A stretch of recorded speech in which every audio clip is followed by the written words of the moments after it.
Berdiri sejak 22 tahun lalu, Rumah Sakit Umum Daerah ini menjadi satu-satunya di Jampang Kulon. Dalam rangka Hari Kesehatan Nasional ke-60, unit organisasi bersifat khusus RSUD Jampang Kulon menggelar hari jadinya yang ke-22 dengan berbagai kegiatan kesehatan yang berlangsung di lingkungan RSUD Jampang Kulon, Kabupaten Sukabumi, Sabtu 16 November 2024. Acara tersebut dimeriahkan berbagai lomba seperti badminton, futsal, fashion show, jalan santai, hingga berbagai lomba lainnya. Direktur RSUD Jampang Kulon, Dr. Rukman Yanuar Rahman mengatakan, kegiatan tersebut dibagi menjadi dua, ada yang untuk internal, ada juga untuk eksternal atau masyarakat umum. Sebetulnya kegiatan ini tuh gabungan, jadi ada HUT RSUD yang ke-22, ada juga Hari Kesehatan Nasional yang ke-60. Sebetulnya kalau tidak salah ulang tahun itu di bulan September, cuman kita gabung di HKN yang tanggal 12 November supaya lebih meriah.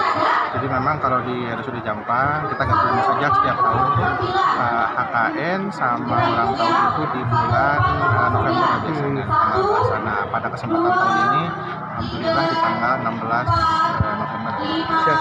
Jadi awalnya memang kalau panitia internal, cuma peserta atau kegiatan ada yang untuk internal, ada yang untuk eksternal. Kalau internal kita mengadakan lomba-lomba di antara unit kita sendiri, tetapi untuk yang eksternal ini khususnya adalah gerak jalan. Sementara itu, Ketua Panitia Acara yang sekaligus Kepala Bagian Tata Usaha RSUD Jampang Kulon, Ramdan Nugraha menyampaikan rasa terima kasihnya kepada seluruh pihak yang mendukung keberlangsungan acara HUT RSUD Jampang Kulon dan HKN ke-60.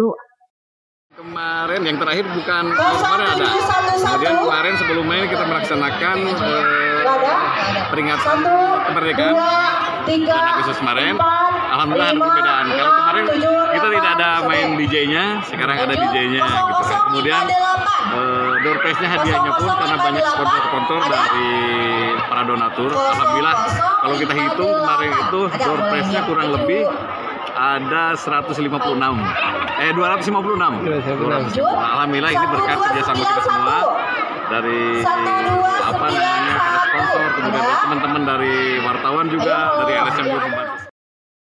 Dari Kecamatan Jampang Kulon, Kabupaten Sukabumi, Indra Sopian, Tim Liputan MGS TV melaporkan.